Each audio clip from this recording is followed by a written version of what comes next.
Hello, welcome to my weekly conversation with my family, which I love so much. This week I thought I'd talk a little bit about, again, these talks are supposed to be about, the pastor's heart for his family, the Holy Spirit's vision for our church kind of thing that is hard to do on a weekend because I'm not at all the masses. And I thought this would be a great platform to be able to share with you kind of what I feel the Holy Spirit's vision is for our parish, where my heart at is with my family. And so, today I thought I've talked about this before, but I kind of love talking about it. So I thought I would talk about it again, and that is how much I love our Catholic faith. Like it is so unique and so dynamic and so diverse that I just love it, right? And I love being Catholic, right? I don't like to put a title in front of it. I just love being Catholic because we have so many beautiful parts of our faith that are so unique to us, right? That no one else in the world kind of does them but Catholics. And I just think they're so beautiful. I feel like they're a way to draw people into our faith and our beliefs by showing them things that are kind of unique to us and things that we're devoted to and love. A great common example is the rosary. I love the rosary, pray it every day. This is one of my favorite rosaries. It was a gift from a Benedictine monk at St. Vincent's. He made it for me. You can clearly tell there's a Benedict medal on it, so you know it was made by a monk. But anyway, you can also probably tell that I don't use this rosary very much because it's made from Job's tears and they get darker the more you use them. So I have other rosaries. I use the rosary in my pocket right now. And so, but anyway, this is a great example of things that are kind of unique to our faith that we love and we kind of use on a daily basis. But there's so, I could spend hours talking about all the beautiful things that the Catholic Church has to offer for us to strengthen our faith and our relationship with Jesus. Rosaries, chaplets, novenas are kind of coming back in the family these days. A lot of families are praying novenas together. Really, 9 days of prayer, really beautiful. Things like that. And so to kind of incorporate that into our parish, there's a couple things coming up in December that, are kind of uniquely Catholic.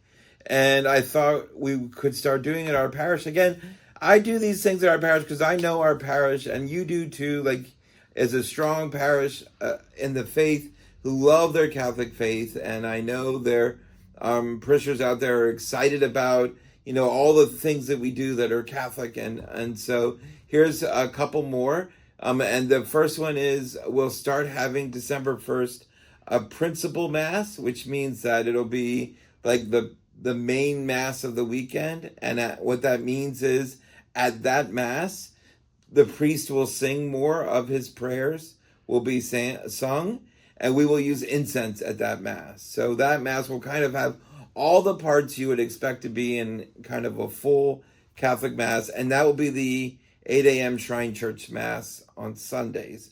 Will be the principal mass of the weekend, and we'll use incense, and the priest will, sing the parts of the mass. And we'll do that all year round. That'll start December 1st, and that will be our principal mass of the weekend all year round. The second thing is, and I know this has kind of been slow coming, and I apologize for that, but we are trying to kind of move forward with precious blood at more of the masses. And so starting December 1st, we will have precious blood at every 11:30 a.m. Mass. It used to be the fourth Sunday of the month, and that got confusing. People couldn't remember it.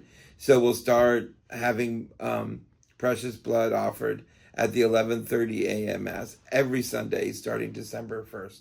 Now, it's just the geography of how we do that is what kind of frustrates us as clergy, but I think the more we do it, the more we'll figure it out, and it'll get smoother, and we'll be able to kind of spread it to more of the masses than just the 11:30. But for now, 11:30 a.m. Mass, starting December 1st throughout the year, will have precious blood in it. Because it's, again, Catholic, and I can't stress this enough, it is the uniqueness of the Catholic faith that I think is drawing people in to the faith. I think there's other things drawing them in. I mean, if you read the Church Fathers, you can't not be Catholic. But, I mean, so some people are doing that. Some people are coming to our services and finding the uniqueness of what we do and how we do it kind of beautiful and attractive. And so that's great as well.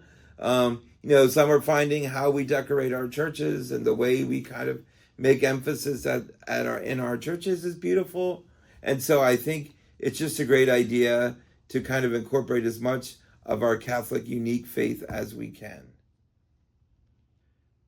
With that being said, and the beautifulness of the Catholic faith, let's just talk about some things coming up in the church that are really important in the church calendar, in the life of St. Patrick's and things like that. So we know this coming weekend is the pilgrimage to the National Shrine in Washington, D.C. that Bishop Timothy Sr. has called for. And so we're bringing, I think, a pretty good busload of people. You can drive separately if you'd like. It's an all-day event. I think it starts at like 9 a.m. and runs all day. So there's that coming up. Pilgrimages are a great thing. Great way to receive a plenary indulgence. You can Google that later.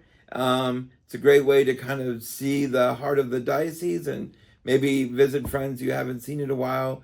Go to Mass, go to confession, say the rosary at your favorite shrine, at the National Shrine, things like that. And they have beautiful bookstores, gift shops, things like that. So it's a great day for the life of the diocese and the life of the parish. So I encourage you to go to that, the pilgrimage next weekend to the National Shrine in Washington, D.C.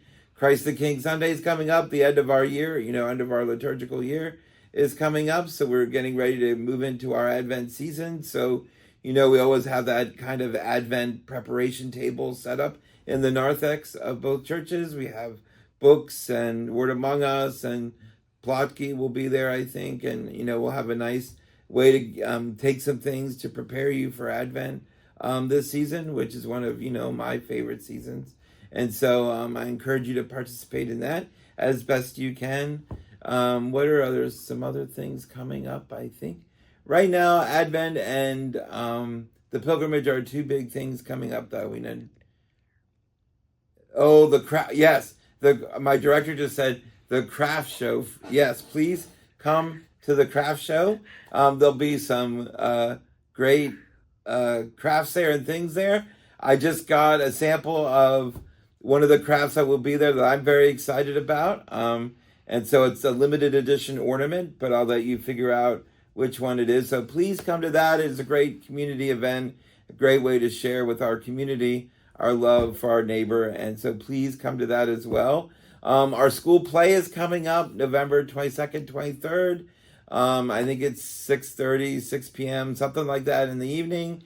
It's Law and Order Fairy Tale Unit, I think is the name of it. So it sounds kind of funny. So it should be a good time. So please come out for that if you can.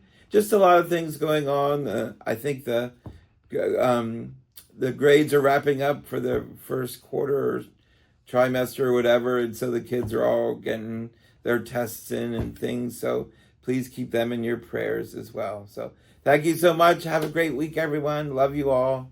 Peace. Bye-bye. Christmas Bazaar is coming up December. It's the first weekend in December. I get all my Christmas presents there. So I'm sure you can too. So anyway, lots going on in the parish to get involved and be a part of. Thank you so much, family. Love you so much. Have a great week. God bless.